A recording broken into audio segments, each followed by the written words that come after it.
Welcome to another Founder Wisdom Pod. We have Pracheer Gupta with us. Pracheer doesn't know where he is right now because he's been traveling every week for the past 6 months. I've been getting that too in the past. So we're talking about the rock star syndrome before getting on. Pracheer is the co-founder and CEO at JigsawML.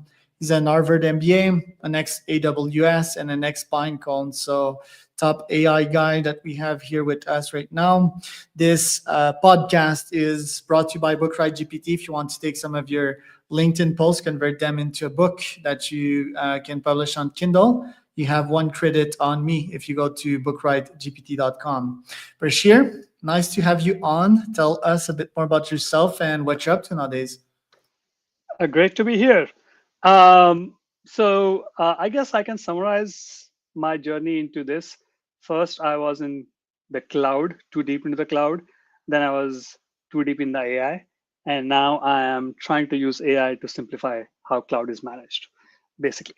So anyone listening to this, if you're having issues uh, with the cloud, you are having a headache as to how these things work, you can blame it on people like me. And I'm not the only one. There are a lot of other people, but I was one of the early engineers at AWS, or relatively early engineers at AWS, way before it became the household name that it is now.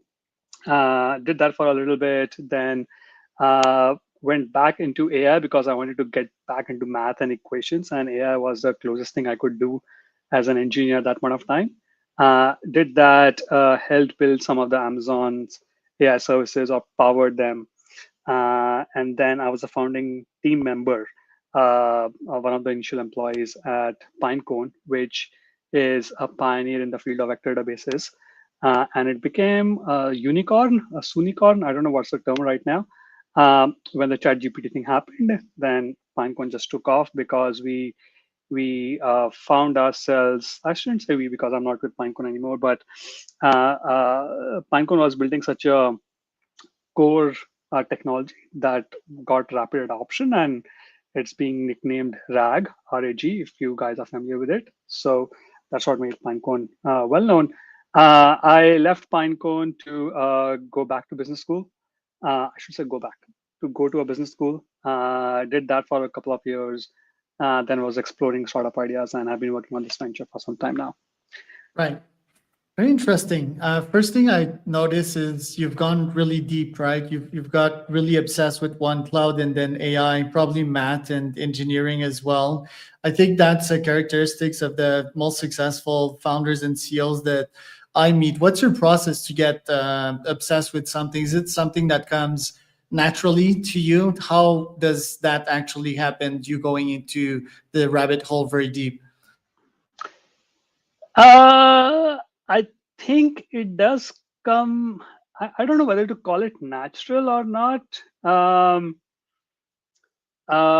That's actually an interesting question. Um, I mean, again, I have been very analytical, good with math. Uh, I don't know if I would call myself a deep thinker, but yes, I like to dive deep into things quite a bit. I was close to majoring in physics because I really wanted to touch really figure things out, how things work. But then I realized, no, things are not going to work out with physics, so switched to computer science. Um, uh, yeah, I don't know. I just feel like I love math. I'm very analytical. Um, and I think it was very natural for me to first say, "Oh, let's go deep into AWS, build this large-scale systems." Actually, you can take a step back and see. Every time I've taken a step, it was because of some things that happened just before. I Right. so I was wanted to do my master's in computer science in US because I felt like I wanted to improve on some of my machine learning skills and some of the software engineering skills because of the previous work. Did that during my graduate school. Almost everyone was talking about what AWS is doing. Like I really didn't even know. So since my professors was talking about AWS so much, and it was very natural for me to feel attracted to what AWS was actually doing, and it felt like a good fit, and I joined it early on, or again, relatively early on. Uh, went really deep into distributed systems, like the really core of it, I guess, in some sense. Then after a little bit, I was just missing math and numbers. And so again, started going back into machine learning and diving deeper there. So, yeah. Right. You like solving problems, and you were also aware of what was building up in society. Yeah, AWS in the years you were there was particularly big and fast growing. You seem to view the world with math lens. Do you feel that's what's underlying in this reality? And do you view reality and building startups very probabilistically? Yes, but even at a philosophical level, and I don't know if this is, if you want it to go in this direction, I also do feel like a lot of the world is driven by randomness, whereas human beings are tuned to find patterns. And a lot of times we try to find patterns when none exist. It's just a bunch of random things happening, and you are trying to somehow connect the dots and hitting the wrong patterns. And you saying, no, this is a pattern that governs the world. And you start uh, uh, emphasizing that more and more. But again, yeah, my uh, randomness, I guess, is one thing, but your original question was around math, With I the guess. lens that you view the world. So you're not in the Einstein camp in which we could eventually predict every single thing that's happening in the world. Uh, uh, I mean, AI does it even pretty random, well right even now. even random numbers you can predict to some extent. Like you will have a probability distribution of a random number generator, right? A computer doesn't generate a true random number, right? There is some distribution to it, which is dependent on certain things, and they are trying to get as close to the perfect random number generation. But again, I don't know if they're able to do that. Um, I think by random number, I mean like, yes, it's a probability sequence. It's a probability event. If like 1 million things are happening, it's like, that million monkeys typing on million typewriters can create a works of Shakespeare. Like, again, if you look at math, it's not even possible. But it does provide you some sort of a lens where you're like, um, yeah, if you have so many things randomly typing on computers, one of the computer will eventually generate the works of Shakespeare. And you just have to figure out how many computers you need. And the way the world has been working, I think, I shouldn't say the way the world has been working. That's too, yeah, that's an incorrect statement. But the number of things which are always happening in the world is too huge. And somehow some things will happen and some patterns will emerge eventually. But isn't randomness what we don't know with our fallible human brains at the moment? Luck? I'm sorry? Isn't randomness and luck what we cannot predict because our human brains are too limited right now? Yes, exactly. Exactly. And that's why we are trying to find patterns because we are too limited. Right. And AI, according to what you just said, it's accelerating sense and finding patterns so much so that it can predict the future and bring sort of an end to this luck and this randomness. If we're checking AI and if we're thinking of super intelligence in a couple of years down the line. Uh, that's a little bit of a broad statement, I would say. Um, there are a lot of things that we can still find patterns for, which we don't, because either we don't have the data or the computational power. Um, weather patterns, for instance, right? Again, I'm not too deep into weather prediction, so pardon me if I'm going out of my breadth here, but I do think AI is able to predict certain things without the emotional biases that we all have. And again, the prediction may not be like the actual like, oh, what's the purpose of life kind of a thing, or what should I do, or will I succeed if I go there. It will still be a more like a probabilistic thing, but it might be actually better than what we humans can do. Right. And just to go back to your background, you said you were going back or starting out business schools. I believe it's an Harvard MBA, which is pretty prestigious and expensive as well, can get you nice connections. Do you still have faith in academia, or isn't it better to just learn with an AI and build something with it, a real case study to learn to grow your brain and to not go to a fancy school? Um, there are a lot of reasons to go to a school. It's an One experience going is to Harvard. it's exactly so that's one reason, right? People want to press reset button on their life, and sometimes schools are expensive way of resetting the button, but at the same time they can be enriching. And if you are It's like looking at 50 it from, ayahuasca trip. It's the I'm sorry. cost of 50 ayahuasca trip. Yeah. uh, I mean, yeah. uh, but it's definitely an interesting experience. For some people it is more obvious, for a lot of people it's less obvious. For some people the change that it can help provide is just tangible, for some people it's intangible. And I think the the field of MBA has been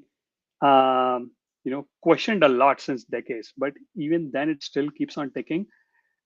With AI, it's not only MBA, but even the basic education, the undergrad education, everything is in question right now. Um, but I think one of the things that people forget is education is also supposed to provide you with the rigor of thinking, which is somehow like the most critical skill. And AI can't help you with that, or at least not until somebody builds an app and tries to force you into it. But education does. Like again, people have been trying to learn things for last gazillion years. Your professors have already obviously learned a little bit more um, than you would have, and so being able to learn from them and really see, okay, these are the things that I should double down on is actually very useful. And plus, you have the peers. Plus, your parents think you finally made it. I'm sorry. Plus, your parents think you finally made it. You have the Harvard paper to show. Yeah, but once you make it, then the parents will put a new goalpost after that. The Yeah, goalpost keeps on moving typical for tiger you, parents. for family, for everyone. Yeah. Yes. Talking about reset, how was starting a company for you after spending like 8 years in corporate at AWS, pretty corporate at that level? How was that for reset for you? Oh, that was a massive reset. The world works very different in the startup world. I mean, that was the lure that I wanted to do a startup. Like, I really wanted to uh, come out of the cocoon and really face the world, I guess, in some sense, see how the world actually functions rather than read about it in the newspapers. And with startup, you actually get very close because you're talking to a lot of people. You are hit by all, I shouldn't say every, but a lot of the macroeconomic trends that people will be talking about, which within a corporate, you are not that, you're not worried about it, but now you are. Did the The tariffs tariffs things affect are, you? not directly, but again, it sort of creates sort of fear in the economy, which leads to a tightening of investments, which affects some people, at least the startups, quite a bit. Right. So you raised money. Did you raise a pre-seed some time ago? Yeah, we raised a pre-seed, and so we have to figure out the next what comes next. Right. Do you have product market fit at that stage or still very beta and early? Oh, we are still early. We are still early. We are super ambitious, though. Uh, we have some we have some proof here and there, but not like a true product market fit. Right. What's your GTM strategy like? How do you get in front of clients? Right now, it's just me sending cold connection requests over LinkedIn, reaching out to connections to introduce me to some other connections, and some people who might like me think about me, and they're like, "Oh, Prachi, you should talk to that person," that kind of a thing. Is that how you send connections with like two fingers typing? Exactly, exactly. I've still not I would employed love to AI get into a doing it. connection from you. Nice, man. It's pretty cool what you're building. If you could explain real quick what Jigsaw is about to the audience. Yeah, so basically, it's very hard to manage any software application built on the cloud.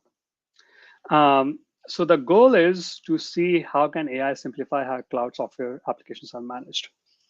And the way we do it, the way we realize it, there are a lot of tools, by the way, out there, which try to help. But what we realize with most of them is that they have a very narrow focus. They are operating in a very small um, zone in a niche. Um, and that causes issues because people who are using those tools still have to make a lot of judgment calls. Oh, can I use this? How can I use this? Is its recommendation good? It may not work for my environment because of XYZ reasons, and so on and so forth. Um, the underlying thing, what we realized was that these tools don't have the context. And that's what AI is really good at, right? So we try to figure out what kind of context is needed to really help enterprises manage their cloud software. And one thing led to the other, and what we have created is a way to create a knowledge graph of how an enterprise is using the cloud and use that knowledge graph to create software architecture diagrams automatically and use this as to solve other challenges in the cloud. Right. So if I can share my screen here and just show your website. So if I have a cloud application, right, there's an infrastructure to it. It's how I deploy it to my customers as well. It's the uptime, right? That's what AWS did. You took AWS and you added an AI layer to it to feed it more context to reduce bugs. Is that it? Yes, but we are not only taking the stuff on AWS, we are also taking stuff from GitHub and Bitbucket.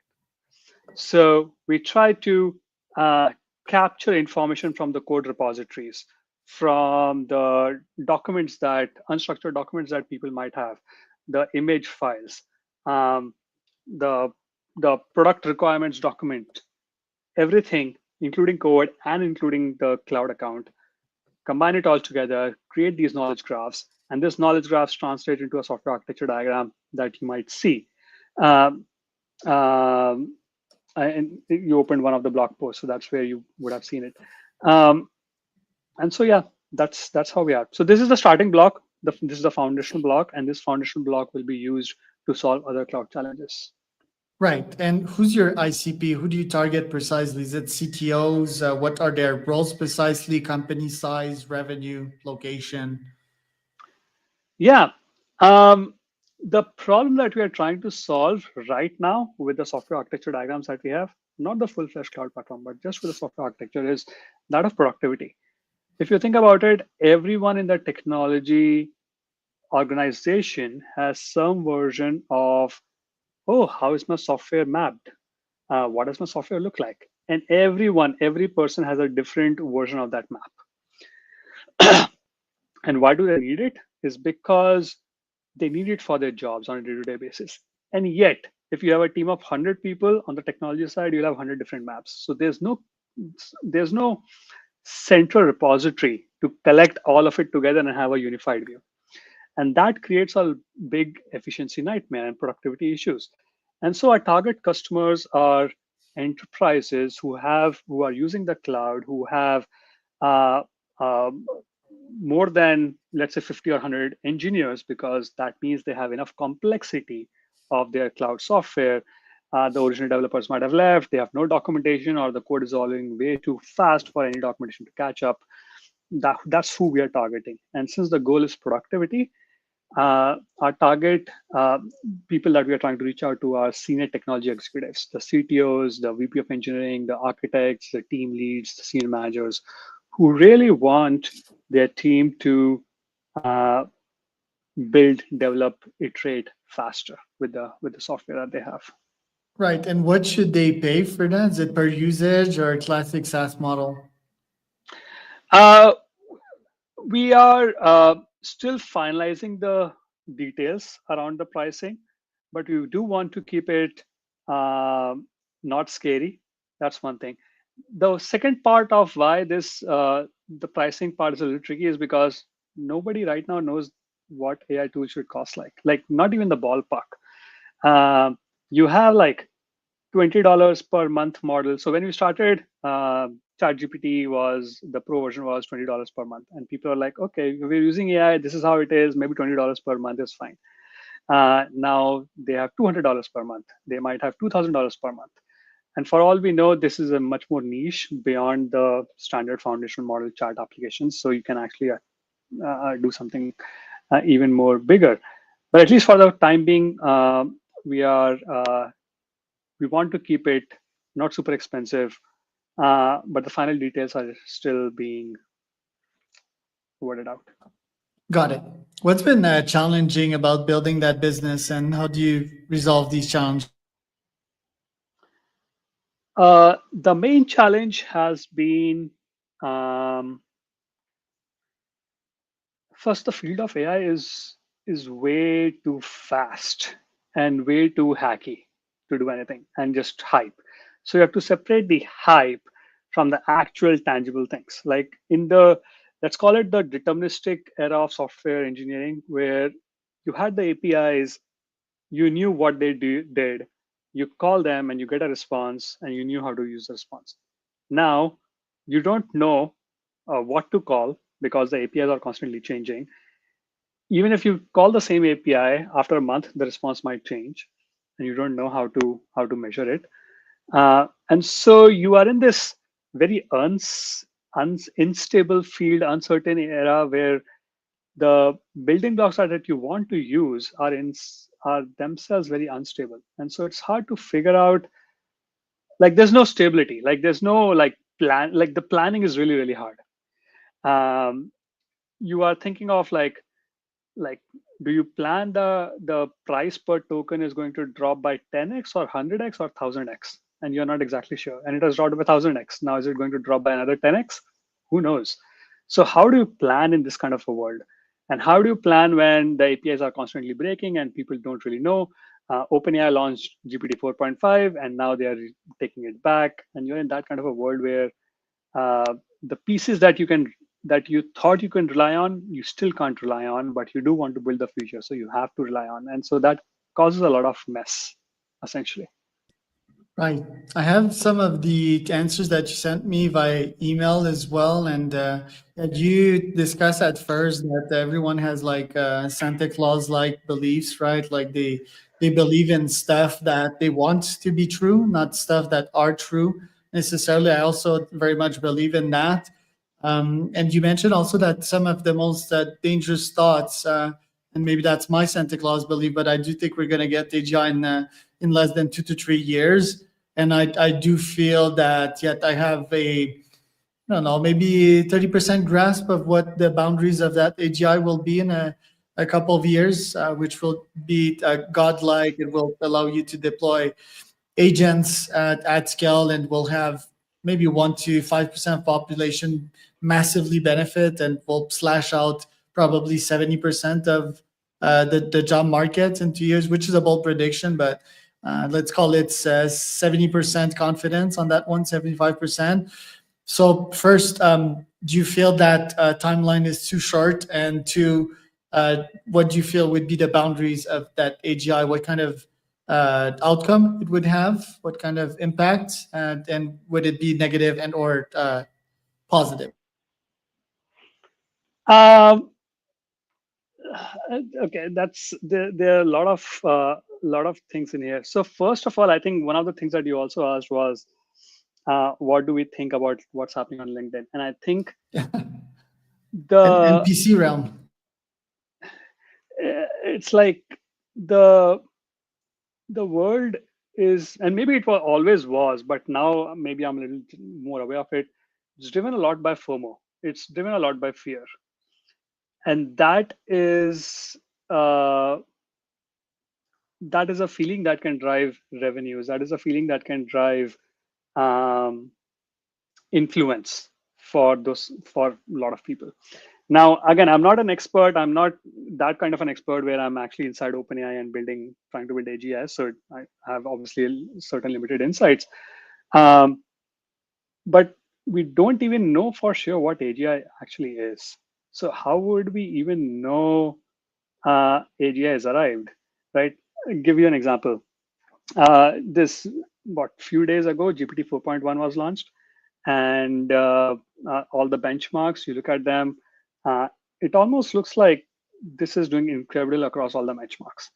And some people long time back said that once you hit 90%, 95%, or 100% on some of these benchmarks, you would have achieved AGI.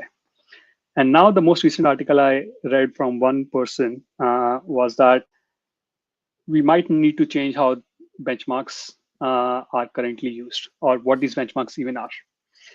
And so the definition of AGI is so scary that you can't, like, I don't know, it's very hard to predict what is AGI. Like a car driving by itself across any city, across any town, across any terrain, you can consider that also a general intelligence, right? Because Oh yeah. generalizing everything. Are we there yet? May I don't know. We are, but Probably not. laws aren't, and humans' adoption aren't. I think we already hit AGI, but whatever definition, right? Definitions are kind of silly. They're human imposed, but maybe what I'm referring to is like super intelligence, in which, and my definition is mostly agentic. Like it's deployed, it's not aligned, right? I don't think there's any ways to align that. The alignment problem is not even one. If you want to create a super intelligence, you cannot box it, in my opinion. I mean, it can be good at one thing if it's boxed, but my definition would be something out there in the wild that is, yeah, like basically allowing you anything that you want. So obviously it's somewhat in the service of humans. It's also independent at the same time, but I do think it is agentic. It does have the power to act, to change. Right now, it's so contained right now that yeah, it's sort of AGI. It's good at a couple of things, but it's not. It doesn't have its independence to test things out there, analyze the results of that, and scale up on these results. The scientific approach, and I think the missing loop to that is agentic. I think that would really unleash the force, that it would break the gate wide open, and I think we're starting to see that. I think agentic era is gonna kick in like Q3 this year. Uh, I mean, I do think agentic era is amazing. I think there are a lot of interesting capabilities that are going to be unlocked. But there's also a chance that it may not look like as we are as we think it might. Okay, for me, I'll give you one very dumb definition. Sometimes I like to think of it this way. AGI will be when I can't unplug it. Yeah, that's also my definition. It's not restrained and so forth. So What if I can't remove the plug point from the power socket, and it's dead after that, if I can't do that, that's when it will be AGI. And that means that it has to be inside the robots. That means it has to take actions. That means it has to be able to understand the world. That means it can do lots of things, which don't think it can right now.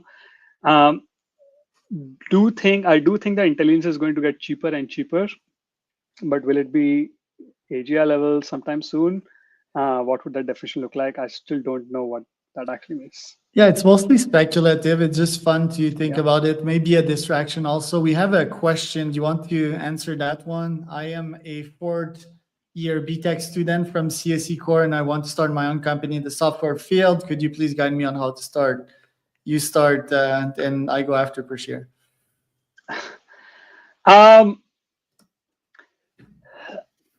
So there's a lot of ways of starting the company. One is that you join an early stage startup, you get some experience, you really understand how things work, what are things which are important, what are the things which are not.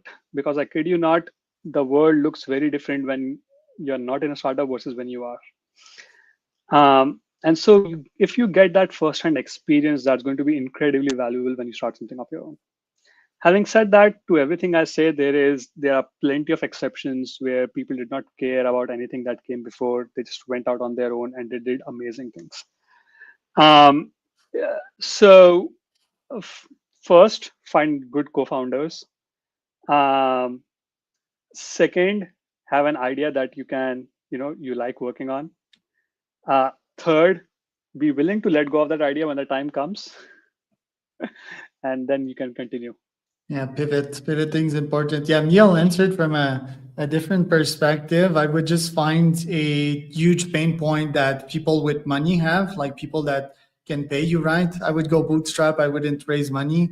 I wouldn't go the co-founder way either. I've done that a lot. I think ChatGPT can be the best co-founder ever. Nowadays, it's 24/7 with you. It can even help you build codes. There's a bunch of tools. There's Cursor, there's Lovable, there's Replit that can build quick prototypes. And yeah, I would, like you said, try an idea and pivot. Don't get attached too much to it until you have product market fit. Product market fit is just a bunch of people paying you and raving about your product and you seeing natural traction. So, Pracheer, what would you add to this? Any comments? So what you mentioned was something really interesting, and I've often wondered about it, especially in the last few years after the ChatGPT thing. Um, and obviously, the Henry Ford's quote comes to mind. If I wanted faster horses, sorry, if I would have asked people what to build, they would have told me build faster horses or Yeah. find faster horses. Uh, so there is a little bit of imagination that has to happen. Um, the one way to ask the question is, what problem was OpenAI trying to solve? We don't know. So all the rules of some of these things, oh, you have to start from customer and ask the pain point, have been broken, because a lot of times customers can't even see the pain point that they're having. Like they're not able to put it in words, right? And you have to bridge that gap for them. And sometimes that gap is so huge that it will take time for customers to register that, oh, I'm having that problem. Right. And Yeah, I agree there with are that. actually, yeah, But Sam Altman is a startup god. It's like the Elon analogies, right? I mean, yeah, you can somewhat compare yourself to Elon sometimes and cross pollinate ideas, but the guy operates on such a different level that, yeah, can be or not be so good. But yeah, Sam Altman, it's striking, right? Replace Google, replaced what else did he replace? Audible, Kindle books, SEO. It's like he replaced all these the Duolingo, right? Like you can do pretty much everything on OpenAI. I think, yeah, but I think if it's been built in some way, like at YC, he's operated at YC and he's seen so many product market fit. I think he saw the capability of AI and how humanity changing it was, and I think he had massive balls, right? To did what he did. He was like, okay, this is my lifetime's work. This is my moonshot. I'm going all in. Is that how you would start the business, especially if it's a student? Or yeah, absolutely. It's also like, yeah, I mean, they're all caveats, right? It's not one way versus the other. But I do think a lot of times, um, starting with customers, especially these days, uh, is slightly more problematic than it was in the past, because it's very hard for your customers to imagine what the future might be. And with especially with OpenAI, I think a lot of the behaviors that we saw were emergent. They did not plan for it, I guess, per se, right? It was just like you had some things, you scaled it up even further, then some things started emerging, and then you started doubling down on it. So sure, you can argue. In fact, this is Sam Altman's quote itself.